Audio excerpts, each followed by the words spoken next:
A very warm welcome to another Motorsport podcast. We have an absolutely fantastic hour lined up for you, but I do have to apologise. It's me, Ed Foster, talking rather than the usual Rob Widows. He's sadly busy today and sends his apologies. So, our podcast guest, the winner of 31 Grand Prix, an F1 World Championship and an Indycar Championship, Nigel Mansell, a very warm welcome today. Thank you very much, and good morning to everybody. At this point, I should mention that we're not in the Motorsport offices overlooking the River Thames. We are in Jersey, overlooking the Nigel Mansell collection. There's an FW14 behind us. There's your GP Masters car, your Ferrari, the Le Mans car. It is a truly fantastic place to be doing a podcast in. At the moment, you've also got an autobiography coming out as well, which I think we should mention before we go anywhere. But it's not your first one, though, is it? No, but it's probably the first, most incredible one that I've had totally hands-on. So very excited about it, about our era racing compared to present-day cars. Lots of life after Formula One.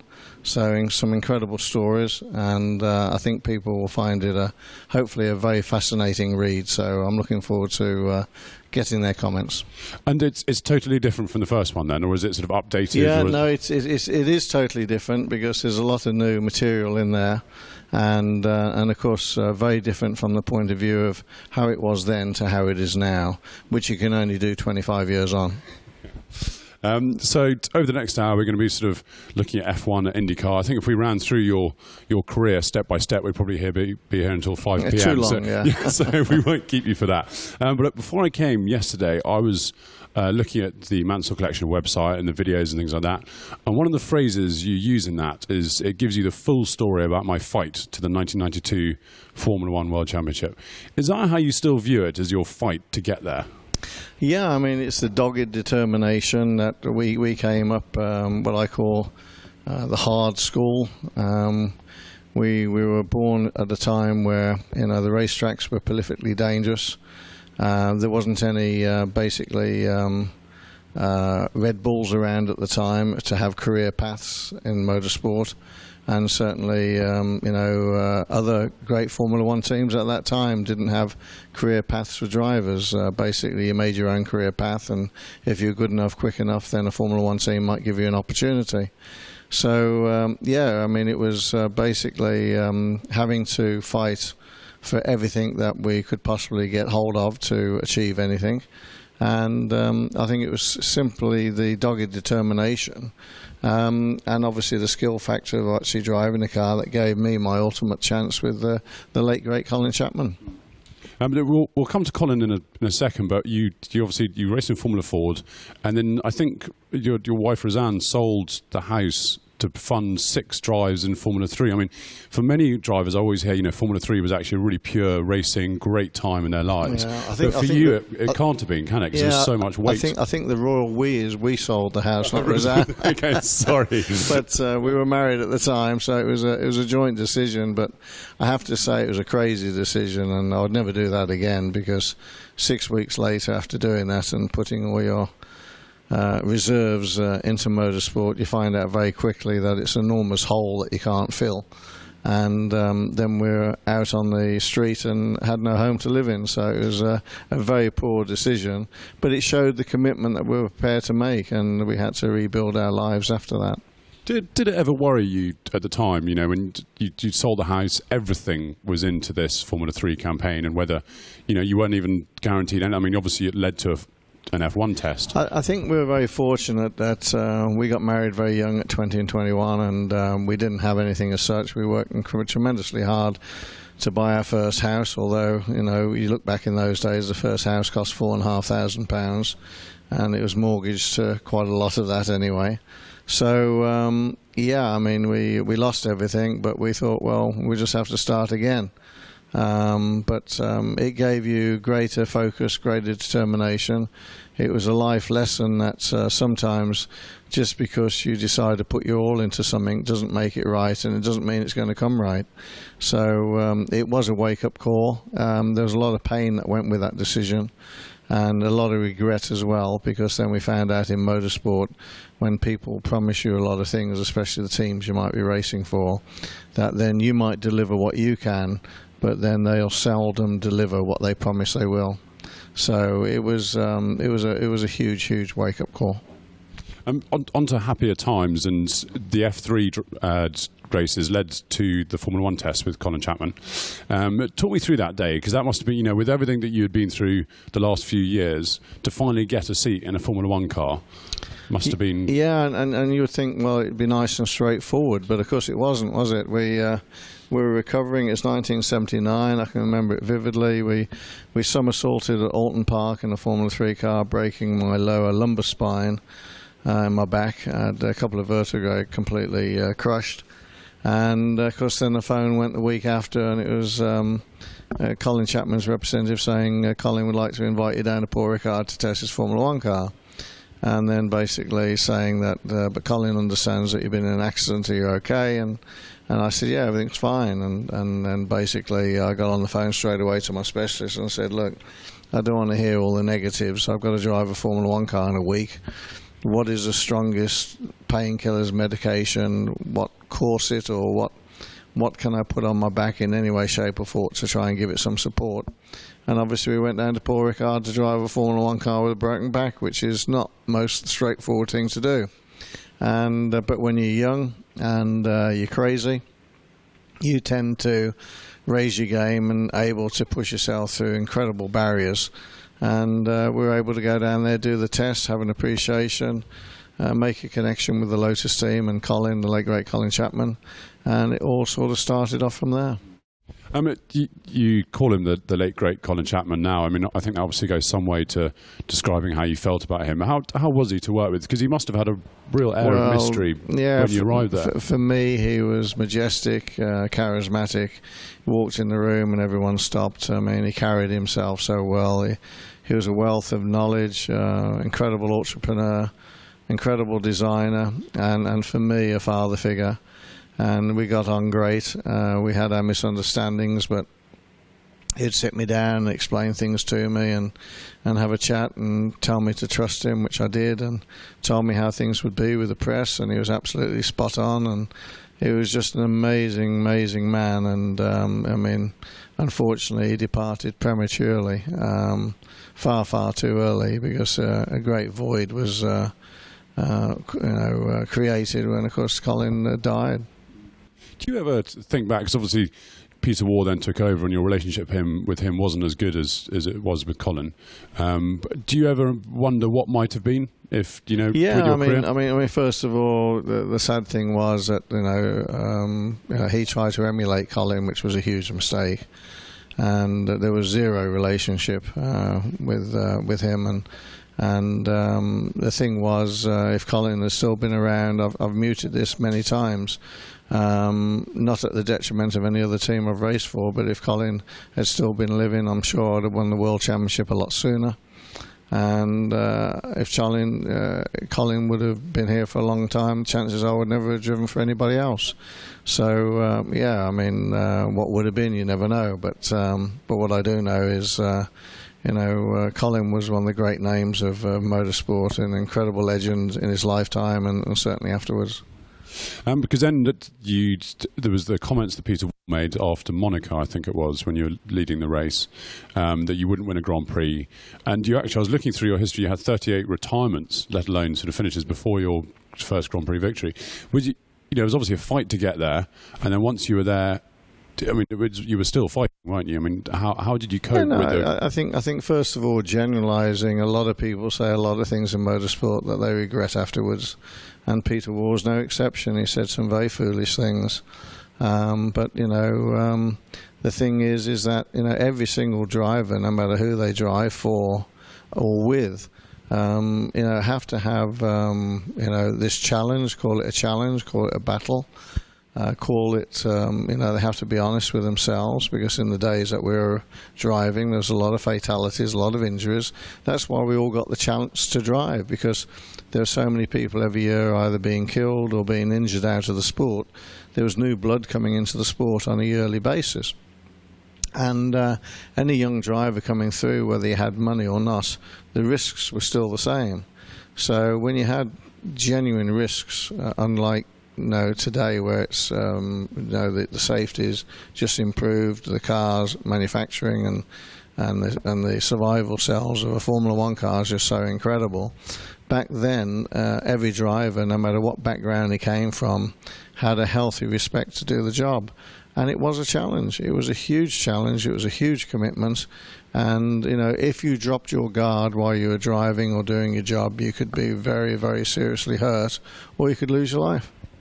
I mean, you were known as one of the bravest drivers on the grid, and you sort of thrived on that, I think, in terms of the speed with which you could drive those cars. Do you think you'd enjoy it as much nowadays with it being so safe? I mean, obviously, you don't want the fatalities. I wouldn't use the word you thrive on anything. You know, if you're born and you're committed and you're honest, and the integrity you have as a race car driver is one that you give your best in the car. I think that's why I had the relationship with the fans worldwide, because they could see whether I was in a good car, bad car, indifferent car or a winning car, I gave my best. A lot of drivers won't do that because they've got more common sense. They're clever, if you might say. I wouldn't change the time that I raced. There's no question that present-day drivers have a different set of challenges, and you know, present-day cars and racetracks are immeasurably so much safer, which is brilliant. So yeah, it's a very, very different time when we race to what they're doing presently today. But the technology has moved on, and commerce has moved on, and you know, you look at the commercial remuneration of race car drivers now to 20 years ago. It's just amazing what's possible today. You touched on it there, that, you know, because you always gave your maximum, that's why the fans liked you. Mansell Mania. Was it more than that? Was it why Mansell Mania? I mean, obviously you touched on it there, but was there more to it? I'm really the last one to ask, really, because people say about my driving, and you said being courageous. We never get to see ourselves. You know, we're in the car doing the job, so we're doing the job. But it's very flattering if people think that. And you know, I did have a relationship, and still do, with the fans worldwide, which is second to none. I did drive for Ferrari and got named Il Leone, the Lionheart, which is absolutely fantastic. It's money can't buy. Yeah, I mean, for the British Grand Prix, Mansell Mania was used a number of times, a number of Grand Prix, because we were able to deliver.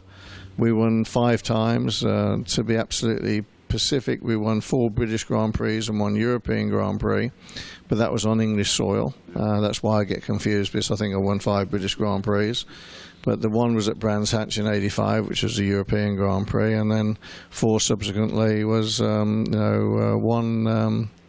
after the '85, '86, and then I won the '87, '91, and '92 at Silverstone. So yeah, we've had a most wonderful relationship with the fans, and we've had a great time. Just touching on that '85 race, the European Grand Prix at Brands, your first victory. Can you talk me through what your feelings were as you passed Senna for the lead on home soil, and it was finally coming good for Nigel Mansell? I mean, the amazing thing is the biggest thing. I wasn't worried about being in the lead. I was worried about the car finishing the race, because the reliability back in the '80s was very poor. Even if you were the #1 driver, you knew going into any World Championship year that the car would probably break down at up to 30% of the races. So you know, you had a challenge on your hand, and that's why the rules back then is there were so many races you had to score in, but if you scored in more races than that, you dropped points. And you can imagine using that system now, can't you? So yeah, I mean, it was a relief to be competing at the front. It was a relief to be winning my first race.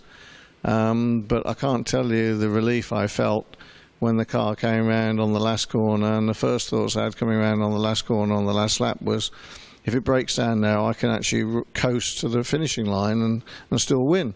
So foremost in my mind was the reliability of the car. Then once I got past the checkered flag and realised that, well, the car's kept going and I have actually won now, then all the thoughts came that, wow, this is my first Formula One Grand Prix win. And then I thought, that's pretty cool. That's really good. I mean, the monkey's off the back. It separates you from hundreds and hundreds of drivers who have driven in Formula One never to have won a Grand Prix. So then I joined another club, which is obviously you've won Grand Prix now. And of course the next step then is win them prolifically enough that you can win a World Championship, which is a far harder club to join. You always said that racing at home gave you time every lap. How much time did you think it used to give you? I mean, people have debated this, and some people know a little bit what you're talking about, and other people say that what I'm saying is tosh, and they have no idea, because you see, when you perform in front of your home crowd, it's like the Rugby World Championship's about to start now in England, and the team manager's saying, let's get home advantage, let's raise our game. Well, that's what you do on your home soil. If you're doing any race, no matter whether it's a Grand Prix, and you've got home advantage, you can raise your game. Now, raising your game means you're more focused, you're more committed, you're wanting something more than perhaps other races you go into. You shouldn't, because if you're a professional, you want it just as bad no matter where you're racing. But home rule overcomes a lot of things, and that can transmit into, if you're running, a faster time with your running. If you're racing a car, faster lap times.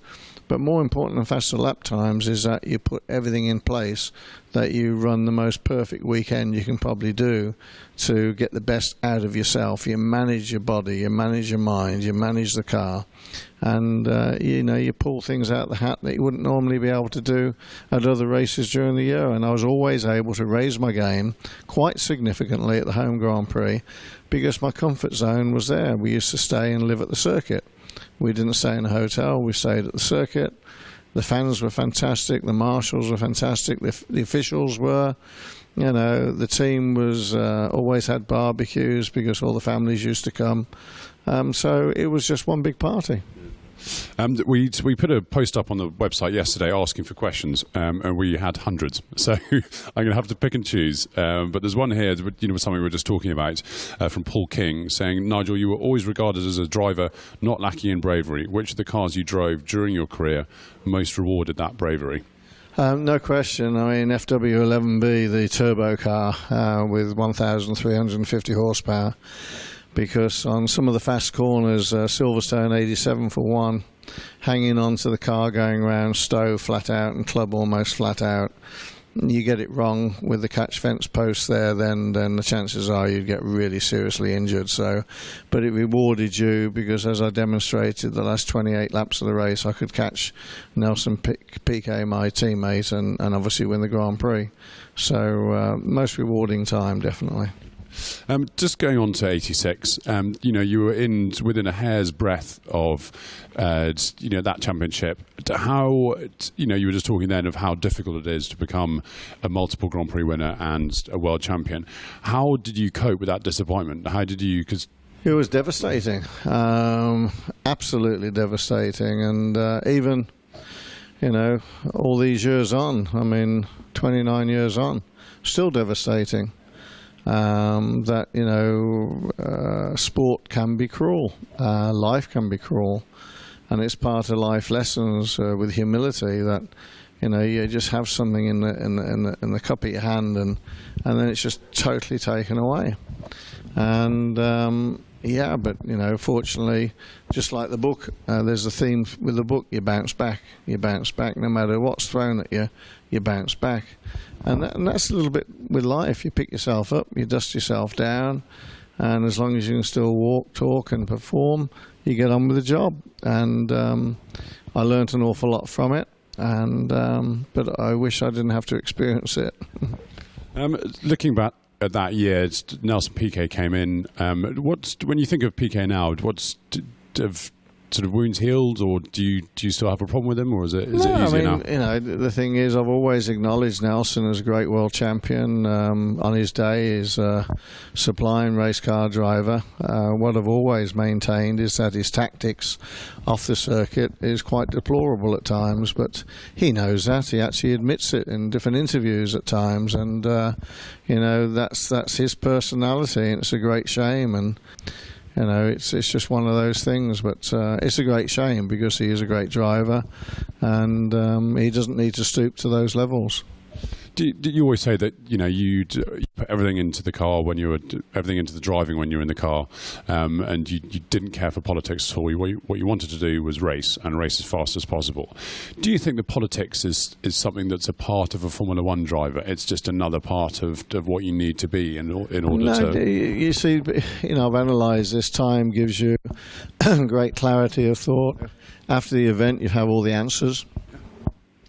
When you look back and you analyse my career, I mean, I was privileged, but I was the underdog to 3 drivers I was teammates with for several years, and they're all world champions. And, when you're teammates with Nelson Piquet, Alain Prost, and Keke Rosberg, if you then challenge a world champion and you go quicker than him, that world champion, no matter how good he is or what his name is not going to be happy with you, especially if you're the number 2 driver. So when I look back over the years, I mean, I was with a world champion. The first one I was with was Keke Rosberg, and there was no issues, no problems with Keke. It was absolutely fantastic. And if I went quicker, he'd just want to know how I went quicker. And he was a true racer, Keke was, and he would raise his game and be ultra competitive and be quicker than me again, or we'd be very close to one another. But then when you drove with people like Nelson Piquet and Alain Prost, they would revert to outside the car with the politicking and what sponsors they brought to the team, and they were outright number 1. So, the number 2 driver shouldn't be challenging them, shouldn't pressurising them, and it brought a different dynamic in altogether, which all I thought I was employed to do the best job I could do to go as fast as I could. And I found out with driving with some world champions, that's the last thing they want you to do. Yeah. But then that's their problem, not mine.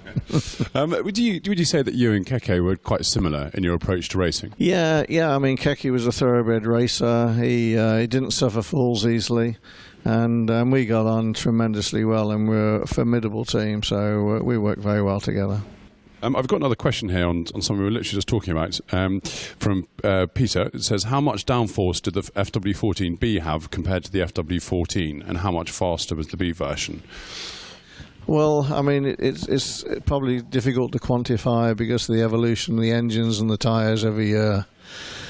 But obviously every year we were making progress, but probably maybe a second or so. The biggest thing in those days, as Riccardo Patrese found out in '92, is how strong you were in the corners to hang on to the car. The limiting factor of most cars in those days were how strong your upper body was to hang on to the car in the middle of the corner. We had no power steering, we had no aids, and so when the car kicked back on the road, if you weren't strong enough to catch it, you had to back off and catch the slide, and if you didn't, you'd have a big accident. And sometimes even when you did, you still had a big accident. So, you did have to be courageous, you did have to be brave, and above all, you had to be committed to drive those cars quickly. And Riccardo Patrese had the identical car to me, and yet there's some corners I was able to go through like 50 to 60 kilometres an hour faster than he was in the identical car. And that's because I had the upper body strength and the commitment and trust in the car that I'd come out the other end of the corner, because that was the other problem. We used to go into corners that unless you were sure you're going to come out the other side, you lifted. And the reason you lifted is because you have an accident in the middle of the corner, there's nowhere to go except into the barriers, so you had a monumental accident. And today you can go into committed corners and you can fall straight off the circuit and just drive straight back on, because the barriers are 100, 200 metres away. It sorts the men from the boys, at least. Well, it was a different kind of commitment, because you knew if you made a mistake you were going to get hurt. And so, you had this wrestling thing with your brain, keep the foot down, but then the brain would keep the foot up. And it was a real big judgment call. Just rewinding back to 87, that move at Silverstone, you've probably been asked about this more times than you can remember, but just to quickly touch on it, obviously the wheel weight had fallen off one of the wheels, so you had a really bad vibration, you pitted, and you were 30 seconds behind Piquet, I think? 28, yeah. 28, yeah. So you were reeling him in. In your mind at that time, did you truly believe you could catch him? Or was it we'll give this a go? I think within a couple of laps we were doing the maths. I knew that I could probably get close. I think it was after 2 or 3 laps of getting out of the pits, I realised that if I was really lucky with maybe 1 lap to go, I could maybe catch him. But then Nelson raised his game, because they're obviously telling him in the pits that if he could maintain a certain pace, there was no way I could catch him. But then when he raised his game, what I did, I sort of held my breath on some corners. I found the strength to hang on to the car, and I said, right, qualifying laps. Do 2 or 3 qualifying laps and see how much I can gain in some qualifying laps. And I gained an extra second and then extra half a second with the qualifying laps. I was on fresher tyres. And I thought, well, if I can maintain something like 18 qualifying laps, then I could get in with 1 lap before the last lap. And because we're doing the maths all the time, and so was the whole circuit. All the fans were doing the maths. What I didn't anticipate was having to do qualifying laps for about the last 15 laps. And I remember breaking the track record 11 times in 15 laps, which is very unusual in a Grand Prix. Quite unusual. Quite unusual. So, you know, the crowd, we had this Mexican wave going around the circuit lap after lap. They were cheering. You could hear the cheers over the engine. And as soon as I could see Nelson at the end of Hanger Straight, as I was coming onto Hanger Straight, I could then visualise lap on lap exactly. And also, as soon as I saw him, I could then see the strengths of his car and the weaknesses of his car, where he had good speed and where he had then less speed than I had. And so I was planning a strategy from there on in, and it worked out perfectly. And yeah, it was an unbelievable race.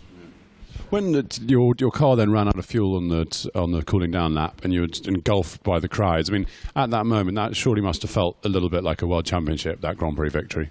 Yeah, I mean, any win is like winning a World Championship, albeit only 1 race. I think the astounding thing was the crowd, and then they were getting a bit excited, and I could see a few people wanting to try and tear the wings off with the mirrors as a, you know, memento or whatever. And I just shouted to them. I said, look, if anything goes missing from this car, I'll be disqualified instantly. And then I had hundreds of instant security guards around that car, so no one touched that car, because the fans were actually electrifying. They were just brilliant.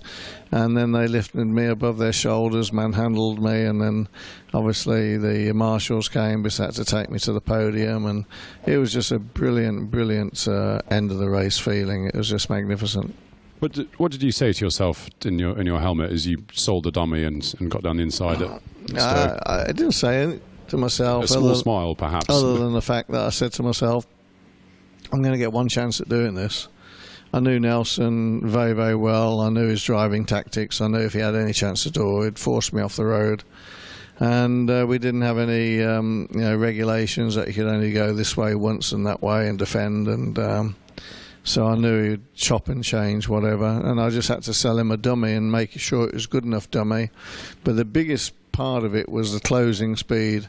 I had to sell him the dummy while I still had enough time to pull out and switch, so I didn't lose any momentum to get past. And we did this very successfully. And of course, by the time he realised, when he looked in the other mirror, because when you're doing 200 miles an hour, you don't have too much time to look in your mirrors. Then I wasn't there, and then by the time I wasn't there and he went look the other side, I was parked alongside him the other side, and of course he had nowhere to go. What a shame. Yeah, what a shame. Obviously you talked about the British fans and the sort of incredible relationship you had with them.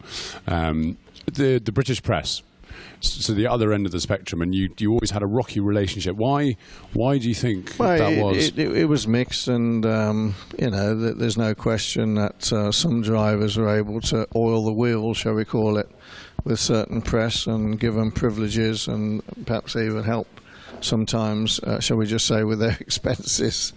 And then, of course, I wasn't one for that at all. And so I had some really good press following and some genuine people who were very supportive. And you had some of the specialist press who were in the pockets of people like Alan and Nelson. And, you just accepted it. Everybody sort of knew it to a point. So, but it's just a shame that then their judgment and their writings wasn't as good as how good a reporter they were, because they were biased. Do you think you would, even throughout your entire F1 career, did you feel as though you have to keep proving yourself? No, you see, I think that's just a myth. I mean, every driver, every day, testing or racing, they have to prove to themselves that they can still do the job. Because if you can't do the job, you get replaced. So I think that's a myth. I mean, if you're employed to do the job, it's because the manufacturers or teams value that, you know, you're a good driver for them and you're committed. But I rarely had to prove anything to myself other than the fact that, no, I used to say to myself, well, especially in qualifying, how much was I going to put it out there today? Because there were some corners back then on all circuits around the world that you could really seriously hurt yourself. So sometimes you just had to hold yourself back a little bit, you know, just in case something broke on the car or something went wrong. On to Ferrari. You were famously sort of the last driver to meet Enzo Ferrari, have lunch with Enzo Ferrari. How was it meeting him? Because it's a bit like Chapman, but even bigger, I suggest. Yeah, I think just as much, but a different way, different respect, different way of doing things. But I mean, the thing that was so striking about Enzo was that, you know, you go out to have a meal with him, and you know, the Italians are very noisy anyway. But as soon as Endo moved at all, it was like eerie. Everyone just went absolutely quiet. You hear a pin drop and just go, wow, and he hadn't even said anything. And then when they realise he didn't want to say anything or address them, then it's like instant noise again. And you go, wow, did that really just happen? Because it was like, you know, it's just extraordinary. And then obviously he moved his finger and he said a few words and everyone just went quiet again. And then when he finished saying a few words and everyone, wow, wow, wow, wow. And then it was about sort of 3 or 4 minutes later, he just moved and everyone, instant silence again. And he went to pick the salt up. And as soon as they realised he was picking the salt up, then everyone, wah, wah, wah, wah, wah, wah, again. I mean, instant respect, just absolutely mind-blowing. So, yeah.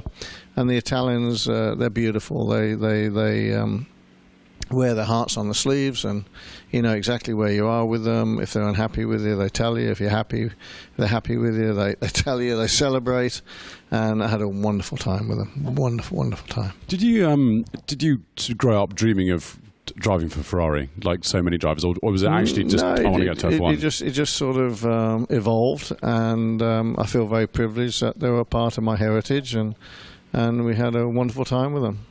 Yeah. And I just want to touch on a few drivers from your career. As you know, as you've alluded to already, there's been some absolutely amazing champions that you raced against and beat. What are your overriding memories of Senna? Just one driver that was totally committed in every single way, every facet. There wasn't really a flaw that he had with his driving, other than the fact that he thought he was bulletproof. I think he actually believed that he was better than anybody, which, you know, you can be as good as anybody. I don't think you can think that you're better than everybody. Yeah, he just covered every aspect, and it was quite interesting to watch what he does sometimes. Did you, when you arrived in Formula One, did you immediately know that he was going to be the one to beat? Well, no, because, I mean, everyone's there to be beaten. It's whoever's doing the job the best at the time, and Ayrton didn't do the job to the best all the time. But obviously when he got the right team behind him, then he was formidable to beat. And then to beat him, you know, you not only had to raise your game to his level, you had to raise it above that to beat him. And that's the mistake people make in sport. They think, well, whoever's winning, you know, you've got to do the same as them. That's your first mistake. If you want to beat them, you have to do a bit more. And so I raised the bar from Ayrton a little bit, which I think at times he didn't appreciate. I know Nelson didn't. I know Alan didn't. But, you know, I wanted to win, and I wanted to be as successful as I could. So that's why that period of time in racing in Formula One was just so incredibly healthy, because if it wasn't Alan, it was Nelson. If it wasn't Nelson, it was Ayrton. If it wasn't Ayrton, it was me. If it wasn't me, it was Michael Schumacher. If it wasn't him, it was someone else. And so the depth of World Championship and prolific winners at that time was second to none in Formula One history. And same again for Alain Prost. What are your memories of him? And do you still yeah, sort of get on with him? I mean, Alan is you know, is very, very good, very revered, very accomplished. You know, brilliant results. Again, some of the way he went about achieving that wouldn't get my vote. But you know what, I have to take my hat off, because I mean, given my time again, perhaps I should learn something from all the 4 drivers who are prolific world champions and say, well, you know, it'd be nice to sort of be able to achieve what they did in a different way. And then I look at it and go, well, I didn't have an engine manufacturer in my pocket. I didn't have a fuel company in my pocket with Alf and Renault and various things. And you look at the driver and say, well, no matter what I did, I wouldn't have been able to compete. So I was there because of what I could do in a car, and they were able to not only do what they could do in a car, but they had the might of their country behind them, whether it be the government, whether it be the Renault, the engine manufacturer, or Elf, the fuel company, which obviously supported Alan so strongly. Going to your World Championship year, when you first tested the FW14B, did you, I mean, obviously it was really an evolution of the FW14, but did you think, you know what, this is my year? Or well, you build, you know, you don't just wake up one day unless obviously you do the most incredible job like Honda and Ross Brawn and Jenson Button did when that car came together just for that 1 year when they pulled out. But I knew that if we could build on the momentum of 91, because 91 was a painful year with reliability problems again. I mean, we're going for the World Championship again. Ayrton won, I was second. I got within 8 points of the championship, and then reliability, and then Honda made a special engine for him with more power, and then he was gone. He was disappearing.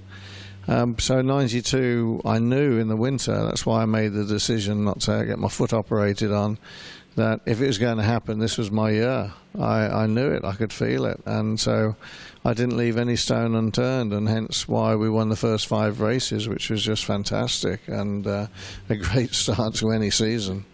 Did it take a while to sink in, because you'd had so many? I mean, you know, you'd mentioned that so many close shaves. It didn't take any time at all to sink in. And I'll tell you the reason why is because I'd already been bridesmaid 3 times. I'd done my apprenticeship. I'd been in loads and loads of Formula One races. I was a well-seasoned driver. I was a mature driver. I was quite old for that time. And, you know, I was just waiting in the wings for far too many years. And, of course, when it happened in 92, it was just a breath of fresh air. And from there, you then quit Formula One and went to Indycar, where you won your first race at Surfers Paradise. Why did you find that switch easy? How did it work straight away? It was magical. I went mentally into America with the attitude that, although I'd not done the racing series before, that this was the defence of my World Championship. Although I wasn't able and afforded the opportunity to defend my World Championship in Formula One, I went over to America thinking I've got to defend my World Championship here. And Bernie Ecclestone said, look, if you're going over there, at least go out and win it. And that's exactly what we did. And you're racing for Newman Haas. What was Paul Newman like? He was fantastic. It was a great blend of characters with Carl Haas, the businessman, and Paul Newman, the film star. And Paul Newman was just an amazing individual. And he said to me, he convinced me to eventually go over there, because he said, come and have an adventure in the Wild West. He said, it is the most amazing, and I promise you, you have my full support. And he was true to his word. We had a few hiccups during the first year, and Paul was there supporting me with Carl, because Carl's a businessman, saying we couldn't do this and couldn't do that. And Paul said, look, we've got to do this, because otherwise Nigel's not going to have an opportunity to win the championship. So, no, we all worked together, and it worked out incredibly well. And how, because I think, was it first practice on the ovals, you had quite a big crash. How was it adapting to ovals? Because really, it must have been, I mean, it's very different to what you've been doing before. Oval racing was horrendous. It was an experience that you can't even try to describe without actually doing it. Going around in a mile circle on an oval in less than 20 seconds, averaging over 186 miles an hour, you get dizzy. It's monotonous. But then throw into the equation 33 cars on the same track, and you've got traffic everywhere, accident waiting to happen every split second. One word, simply to sum it up, terrifying. And it was in the Indy 500 that they brought out a yellow late in the race, and then you were jumped at the restart. Was that down to inexperience of you working with your pits, or was it? I think two things happened. I was recovering from a massive accident only 10 days before. I had 148 stitches in my back, and I was then racing at Indy within 2 weeks. I think the yellow flag was a very unfortunate incident. There was no yellow flag infringement on the track. They shouldn't have put the yellow flag out. They did because I had a 5-second lead and they didn't want me to win the race. So they threw a yellow flag and closed everyone down. Super speedway, you got long straights. I tried to jump the start to get a bit of a break, but then I believe I was overtaken before the start and finish line. The rule says you can't overtake before the start and finish line, but they did anyway. So I was jumped with Emerson and Larry Leindyke, and ended up coming third, and was very disappointed because I did everything that day to win the race, and to have it snatched away with just a few laps to go, I thought was very poor form on the side of the officials. And you mentioned there Fittipaldi. What are your memories of Emerson? Emerson's funny. He's great. I love Emerson. He's a proper true racer. Emerson's never done anything underhand that I can see in motorsport whatsoever, and is just a great champion, great driver, and a great tactician, and a wonderful ambassador for the sport in himself. And another driver, obviously from that era and decades before, Mario Andretti. What are your memories of him? Yeah, I mean, like Emerson, great driver, great world champion, but less so off the circuit.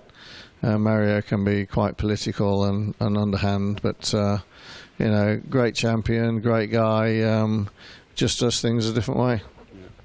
And when you say does things a different way, what do you mean by that? I'd rather not comment. Right, okay.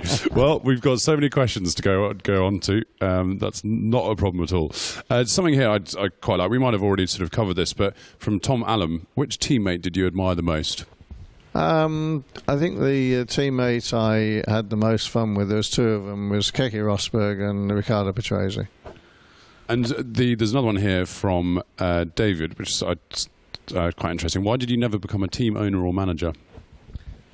Simply because you have to have monumental backing behind you to actually afford that opportunity, and sadly we tried, but we could never generate the kind of investment that was necessary. You also did a few touring car races as well. It was at '98 in the Ford Mondeo at Donington, Silverstone, Brands Hatch.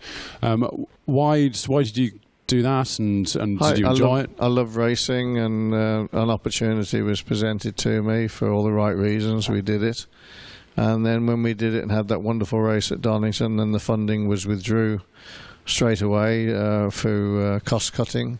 And again, like I said to you earlier in the interview, when you promise things from teams and then they evaporate away, it's quite extraordinary, really. Were those cars, I mean, this sounds ridiculous saying, a super touring Ford Mondeo. Were they quite difficult to drive? Because I think to get to a limit, they were okay. But they were difficult to drive, but they were tame, but they were entertaining for the fans, and they were a lot of fun, and a lot of great drivers drove them. And obviously you went on to drive the GP Masters and things. Are there any cars that you look back at, whether it's sports cars or whatever, and think, what, I would have loved to have gotten that and given that a go? Yeah, I'd love to have been supported when I won the World Championship in Formula One properly to defend it. I'd love to have driven for a few more teams, and but we had our time, and we're very grateful for that time. There's a question here from Steve Hopkinson about current Formula One. What do you think of the change of regulations proposed for 2017, and do you think it's time for F1 to seriously consider closed cockpits? I think the closed cockpits thing is quite interesting, with obviously talking about the danger of the sport. I think year on year the regulations are tweaked, and hopefully the new regulations in 2017 will be hopefully better again. I think for me, open wheel racing is open wheel racing, and although there's been some tragic events that's happened over the last number of years, two certainly spring to mind, is Henry Surtees and obviously Justin Wilson. just dreadful, and obviously Jules, but. I think Formula One should remain open cockpit, not closed cockpit. But then that's just my feeling. I mean, don't forget I drove in the 70s, 80s, 90s.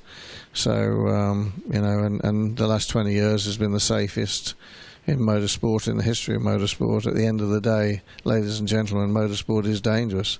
So what can you say? A question here from David Knowles. Did you enjoy racing in F1 or IndyCar more? Oh no, F1 is a pinnacle of motorsport, but there was facets of IndyCar that was incredibly challenging and incredibly rewarding too. I mean, being on the podium and having your children on the podium with you was a very special memory, with Paul on the podium with you as well. Looking back at your career, do you think you needed more support than some of the other drivers, because you had quite a hard time, obviously, from the press, and you were talking about Prost with his Renault backing. I don't think so. You've got to qualify what support you mean. From doing the job, no. From outside the job, from the point of view of major league sponsors supporting the team, so they're supporting you in that particular team, so you can have some more persuasion on what engines you get or what testing or various things, and then that obviously would be very welcome by any driver. But no, I mean, I was supported fantastically by Lotus and by Williams. But when it comes down to the commercial choices, if you have a driver which has got, perhaps 20, 40, 50 million behind him to get the job done, and a driver with nothing behind him, well, commercial forces are going to dictate. So there's nothing you can say about that. And so we're jumping about at the moment, but there's just we're running out of time, and I want to try and get in as many questions as possible. It's probably quite a tough one. Your best race, do you think you can pinpoint one? I think I was very blessed to have a load of wonderful races, really. I think from a technical point of view, there was two in 86 and 87, and I say 86, 87, both with Nelson. One because in 86 I jumped into the T-car, which was his car set up for him at Brands, and technically I had to relearn how to drive his car because it was very different to mine. And he drove beautifully in the race, and he made one mistake, and I was there at the right time to pass him. And then obviously the most incredible race in 87 at Silverstone, clawing back that deficit of 28 seconds and then doing the overtaking manoeuvre was as perfect as it can be. But there's so many other great races we did, it'd be unfair to say they're the two best, because there's others as well. How, sort of maybe quite a difficult question, how would you want to be remembered by the fans? However they want to remember me by. I think a driver with tremendous commitment, honesty, integrity in the car, that no matter what car I drove, good ones, bad ones, indifferent ones, I always try to give it my best. I think that's the difference in years gone by. You could see a driver carrying a car, you could see a driver putting his driving style into the car, whereas these days you can't see that anywhere near as much.